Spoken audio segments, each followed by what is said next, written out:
പ്രിയ സ്നേഹിതരെ, ഏറെ മനുഷ്യരും അവരുടെ ആഗ്രഹപൂർത്തീകരണത്തിന് വേണ്ടി ജീവിതം വിനിയോഗിക്കുന്നവരാണ്.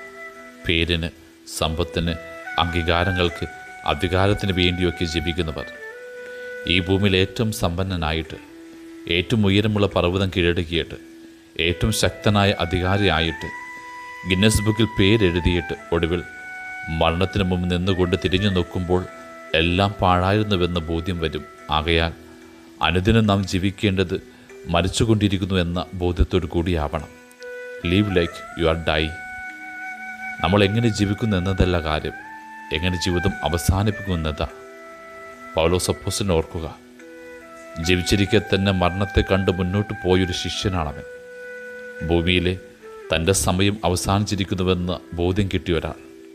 താൻ വിശ്വാസത്തെ പ്രതി രക്തസാക്ഷിയാകുമെന്നും അതെപ്പോൾ തന്നെ സംഭവിച്ചു കൊണ്ടിരിക്കുന്നുവെന്നും ഉറക്കെ പ്രഖ്യാപിച്ചവൻ. ഞാൻ ബലിയായി അർപ്പിക്കപ്പെടേണ്ട സമയം ആസന്നമായിരിക്കുന്നു. എൻ്റെ വേർപാടിൻ്റെ സമയം സമാഗതമായി. 2 തിമോഥെയോസ് 4:6 മരണ അവബോധത്തോടെ ക്രിസ്തുവിന് വേണ്ടി ജീവിച്ചൊരു ശിഷ്യൻ.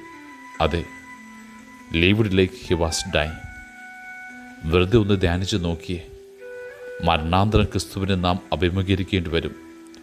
അന്ന് എന്ത് ആത്മപ്രശംസ നടത്തിയായിരിക്കും നാം അവനെ നേരിടുക?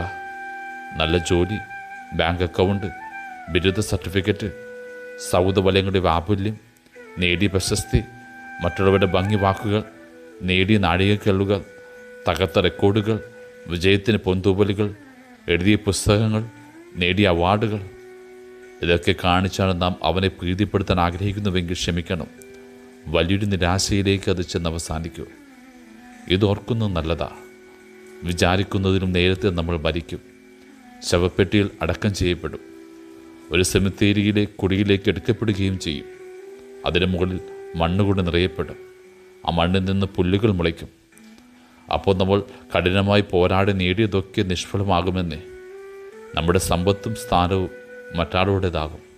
നിൻ്റെ പ്രശസ്തി മങ്ങും, പെരുമയില്ലാതാകും. നിൻ്റെ സ്വന്തമെന്ന് വിചാരിച്ചതൊക്കെ മറ്റൊരാൾ കൈവശപ്പെടുത്തും. പതുക്കെ നിൻ്റെ പ്രിയപ്പെട്ടവർ തന്നെ നിന്നെ വിസ്മരിക്കും.